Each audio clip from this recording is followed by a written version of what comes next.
வணக்கம் எல்லோருக்கும், welcome back to twist in life. இது குட்டி டிராகனோட 2வது எபிசோட். ஸோ இந்த எபிசோட் தமிழில் இருக்க போகுது. இந்த எபிசோடோட டாபிக் ஒர்க் லைஃப் பேலன்ஸ். முதல்ல நான் ஏன் இந்த டாபிக் சூஸ் பண்ணேன்னு சொல்கிறேன். ஒன்று, ஒர்க் லைஃப் பேலன்ஸோட என்னோட பெர்ஸ்பெக்டிவ் உங்கள் கூட ஷேர் பண்ணிக்க போகிறேன். ரெண்டாவது, நான் இந்த பாட்காஸ்ட் பண்ண ஸ்டார்ட் பண்ணதும் பீப்புள் ஸ்டார்டட் டாக்கிங் லைக், உனக்கு எப்படி டைம் இருக்குது, நீ ஒர்க்கே பண்ணுறதில்ல, உட்காந்து பாட்காஸ்ட் தான் பண்ணிகிட்ருக்க, அந்த மாதிரிலாம் they started டாக்கிங். அதனால தான் I thought this is the perfect time to talk about work life balance. ஆனஸ்ட்டாக சொல்லுங்கள், எவ்வளோ பேர் ஒர்க்குக்கும் பர்சனல் லைஃப்க்கும் இல்லை ஹாபீஸ்க்கும் ஈக்குவலான டைம் ஸ்பெண்ட் பண்ணணும்னு நினச்சி ஃபெயில் ஆகிருக்கீங்க. நம்ம எல்லாருமே அந்த பொசிஷனில் இருந்திருப்போம். இந்த ஒர்க் லைஃப் பேலன்ஸ் கேட்க எவ்வளோ நல்லா இருக்கோ அந்தளவுக்கு அது கஷ்டமும் கூட. நம்ம எல்லாருமே ஒரு பர்ஃபெக்டான இன்ஸ்டாகிராம் போஸ்ட் பார்த்துருப்போம். ஒரு நபர் இருப்பார், he will be sipping coffee, ஒர்க்கெல்லாம் 5 o'clock முடிச்சுட்டு ஜிம் போயிட்டு டின்னர் குக் பண்ணிவிட்டு ஃபேமிலி கூட குவாலிட்டி டைம் ஸ்பெண்ட் பண்ணிவிட்டு எல்லாமே ஒரே நாளில் நடக்கும். இது கேட்க எவ்வளோ அருமையாக இருக்கோ, நிஜத்தில் அந்த நபர் எண்ட் ஆஃப் த டே ஒன்று ஒர்க்னால ஓவர்லோடாக இருப்பார், இல்லைன்னா வேறு எந்த ஒர்க்கும் பண்ண முடியாத அளவுக்கு ஸ்ட்ரெஸ்டாக இல்லை டயர்டாக இருப்பார். நான் ஒரு சின்ன கதை சொல்கிறேன். என் ஃப்ரெண்டு ஒருத்தன் அவன் பிடிச்ச கம்பெனியில் ப்ளேஸ் ஆனான். ரொம்ப எக்ஸைட்டடாக இருந்தான். பர்ஃபெக்டாக ஒரு ஷெட்யூல் போட்டு வச்சுருந்தான். 9 to 5 work, gym, family, hobby எல்லாமே பர்ஃபெக்டாக ஷெட்யூல் போட்டு he started his career. But நாட்கள் போக போக மாதங்கள் கடக்க அவன் ஒர்க் அவன் டைமை விழுங்க ஆரம்பிச்சிருச்சு.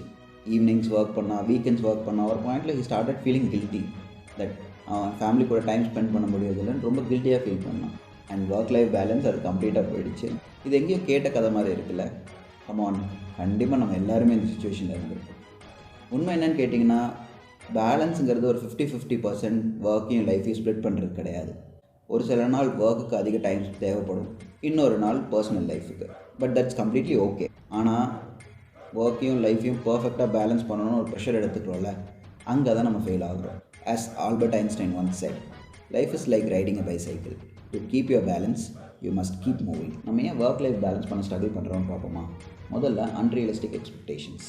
இந்த சொசைட்டி நம்ம ஒர்க்லேயும் நல்லா பர்ஃபார்ம் பண்ணணும், ஃபேமிலியும் சந்தோஷமாக வச்சுக்கணும், உடம்பையே பார்த்துக்கணும், 8 மணி நேரம் தூங்கணும், அது இதுன்னு நிறையா எக்ஸ்பெக்டேஷன்ஸ் நம்ம மேலே இருக்குது.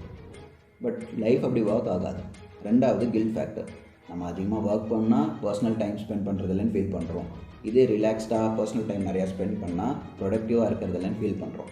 நம்ம என்ன பண்ணாலும் சரி, அட் த எண்ட் நம்ம ஏதோ ஒன்று தப்பாக பண்ணுறோன்னு நமக்கு தோணிக்கிட்டே இருக்கும். நீங்கள் இந்த சிஇஓஸ் ஆர் சக்ஸஸ்ஃபுல் ஆண்டர்ப்ரனர்ஸ்லாம் எப்படி அவங்க டைம் மேனேஜ் பண்ணுறாங்கன்னு பார்த்துருக்கீங்களா? ஆக்சுவலாக அவங்க டைமை மேனேஜே பண்ண மாட்டாங்க. Instead they focus on what truly matters. ஒர்க்குன்னு வந்துட்டால் they fully focus on work, and ஃபேமிலின்னு வந்துட்டால் அந்த ஒர்க் அப்படியே டிஸ்கனெக்ட் பண்ணிவிட்டு they focus on family. So this is not about balancing, it's about intention. சரி, நம்ம எப்படி ஒர்க் லைஃப் பேலன்ஸ் பண்ணுறது அணுகலான்னு பார்க்கலாம். ஃபர்ஸ்ட், பேலன்ஸ் பண்ணுறதை விட்டுட்டு ப்ரையாரிட்டைஸ் பண்ண கற்றுக்கோங்க. சம்டைம்ஸ் ஒர்க்கை நீங்கள் ஃபர்ஸ்ட் ப்ரையாரிட்டியாக வைக்கணும், ஃபேமிலி செகண்டாக. And some days or sometimes ஃபேமிலியை ஃபர்ஸ்ட் ப்ரையாரிட்டியாக வைக்கணும், ஒர்க்கை செகண்ட் ப்ரையாரிட்டியாக வைக்கணும். It's that simple. ரெண்டாவது, செட்டிங் பவுண்ட்ரிஸ். ஒர்க் என்றைக்குமே தெரியாது, பட் உங்கள் எனர்ஜி சீக்கிரமாக காலி ஆகிடும். So set a boundary or set a time limit for your work, and then அந்த time limit or boundary reach ஆனதும் reset and focus on your personal time. மூணாவது, accepting the unbalance days. இது ரொம்ப important. நான் சொன்ன மாதிரி work life 50-50 டெய்லியும் balance ஆகாது. Sometimes you might have unbalance days. ஒரு நாள் 8 மணி நேரம் ஒர்க், ஜஸ்ட் 2 மணி நேரம் பர்சனல் டைம் தான் கிடைக்கும். ஒரு சில நாள் ஃபுல் டேவும் பர்சனல் டைமாகவே ஸ்பெண்ட் ஆகிடும், ஒர்க்கே பண்ணியிருக்க மாட்டேங்க, which is completely okay. Start accepting the unbalance days. இதெல்லாம் தாண்டி ப்ராக்டிக்கலாக ஒரு டிப் வேணும்னு கேட்டிங்கன்னா, தேர்ஸ் அ ரூல் ஆஃப் 3. எல்லா நாளுமே இது எல்லாத்தையும் பண்ணணும் அப்படின்னு லாங்கான செக்லிஸ்ட் போடுறதை விட்டுட்டு just big 3 things. 1 for your work, 2 for your personal growth, and finally 1 for your relationship. இந்த மாதிரி just picking 3 things to do for a day. நீங்கள் நான் ஒர்க்குக்கு டைம் ஸ்பெண்ட் பண்ணல, பர்சனல் லைஃப் டைம் ஸ்பெண்ட் பண்ணலன்னு கில்ட்டாக ஃபீல் பண்ணுறதை விட்டுட்டு at least you have spend some time for each திங்குங்கிற மாதிரி you will grow your mind set. கடைசியாக முடிக்கிறதுக்கு முன்னாடி நான் என்ன கோ த்ரூ பண்ணுறேங்கிறதையும் ஷேர் பண்ணுறேன். நான் முன்னாடியே சொன்ன மாதிரி, நான் பாட்காஸ்ட் பண்ண ஸ்டார்ட் பண்ணதும் பீப்புள் ஸ்டார்டட் டாக்கிங் லைக், நான் ஒர்க்கே பண்ணுறதில்ல, உட்காந்து பாட்காஸ்ட் தான் பண்ணிகிட்ருக்கேன், உனக்கு எப்படி இவ்வளோ டைம் கிடைக்குது, இந்த மாதிரிலாம். நம்ம இந்த மொத்த பாட்காஸ்ட்லேயும் பேசாத ஒரு விஷயம், மற்றவங்களுக்கு நம்ம டைமை எப்படி ஸ்பெண்ட் பண்ணுறோங்கிறத ப்ரூவ் பண்ணுறது. இதனாலே நிறைய பேர் ஃபெயில் ஆகுறாங்கன்னு நினைக்கிறேன். லைக் நான் ப்ரொடக்டிவாக இருக்கேன்னு மற்றவங்களுக்கு காட்டணுங்கிறதுக்காகவே எனக்கு பிடிக்காத விஷயத்த பண்ணுறது, இல்லை எனக்கு ஒரு விஷயம் பிடிச்சிருந்தாலும் மற்றவங்க என்னை வந்து நான் டைம் வேஸ்ட் பண்ணுறேன் இல்லை ஒழுங்காக வேலை செய்கிறது இல்லைன்னு ஜட்ஜ் பண்ணிடுவாங்கங்கிறதுக்காகவே அந்த பிடிக்காத விஷயத்த பண்ணாமல் போகிறது. கண்டிப்பாக நான் இந்த கேட்டகரியில் இல்லை. எனக்கு தெரியும் நான் எப்படி ஒர்க் பண்ணுறேன்னு. ஃபார் எக்ஸாம்பிள், நான் ஒரு என்டையர் டே ஒர்க் பண்ணலாம். ஈவன் இந்த பாட்காஸ்ட்டே வந்து ஒரு ரேண்டம் மண்டே மார்னிங் 6 AM எழுந்திரிச்சு ரெக்கார்ட் பண்ணிகிட்ருக்கேன். என்னோடய ப்ரீவியஸ் எபிசோடை நான் நைட் 11 மணிக்கு மேலே உட்காந்து எடிட் பண்ணேன். But it is completely okay even if I do it around 3 PM. Of course எனக்கு கொடுத்த ஒர்க்கை நான் முடிப்பேன். என்னோடய பர்சனல் லைஃப்பையும் நான் பேலன்ஸ் பண்ண போகிறேன். when I say balance, it's not 50-50%. Sometimes என்னோடய work might require additional time. Sometimes என்னோடய hobbies or personal life might require additional time. Even நீங்கள் பார்த்தீங்கன்னா நான் ஒரு வாரமும் அட்லீஸ்ட் ஒரு பாட்காஸ்ட்டாவது பண்ண போகிறேன்னு ப்ராமிஸ் பண்ணியிருந்தேன். பட் ப்ரீவியஸ் வீக் எனக்கு ஒர்க்குக்கு நிறைய டைம் தேவைப்பட்டுச்சு. அதனால் போன வாரத்தில் எந்த ஒரு எபிசோடும் வந்திருக்காது. இந்த ரீசன் என்னென்னா, என் ஒர்க்குக்கு அதிக டைம் ஸ்பெண்ட் பண்ண வேண்டியதாக இருந்துச்சு.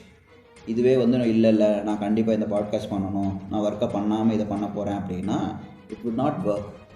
ஸோ லாஸ்ட் வீக் எனக்கு ஒர்க்குக்கு அதிக டைம் தேவைப்படுச்சு. ஐ ஸ்பெண்ட் இந்த வீக் ஸ்டார்டிங் அப்பவே when I find some free time I started doing the podcast. அவ்வளோதான். ஃபார் எக்ஸாம்பிள், இந்த வாரம் ஒர்க் கம்மியாக இருந்தால் இன்னொரு அடிஷ்னல் பாட்காஸ்ட் பண்ணியிருப்பேன். அவ்வளோதான். Keep it simple. இந்த எபிசோடை கன்க்ளூட் பண்ணணும்னா, ஒர்க் லைஃப் பேலன்ஸ் இல்லைங்கிறது நம்ம பிரச்சனை இல்லை. ஒர்க் லைஃப் பேலன்ஸ் நம்ம எதிர்பார்த்தது மாதிரி இல்லைங்கிறது தான் நம்மளோட பிரச்சனை. நான் சொன்ன மாதிரி லைஃப்பை பர்ஃபெக்டாக டிவைட் பண்ணவே முடியாது. இன்ஸ்டெட் ப்ரையாரிட்டைஸ் பண்ண கற்றுக்கோங்க. ஸோ நீங்கள் என்ன நினைக்கிறீங்க? ஒர்க் லைஃப் பேலன்ஸ்னு ஒன்று இருக்கா, இல்லை ஜஸ்ட் மித் தானா? Let me no your thoughts. And இந்த எபிசோட் உங்களுக்கு பிடிச்சிருந்ததுன்னா share it with சம்மோன் who needs to hear this. Until next time, take care and keep twisting through the life. And like we always say, we are available on Spotify as well as YouTube. So whichever prefers for you, keep listening to the podcast and keep supporting.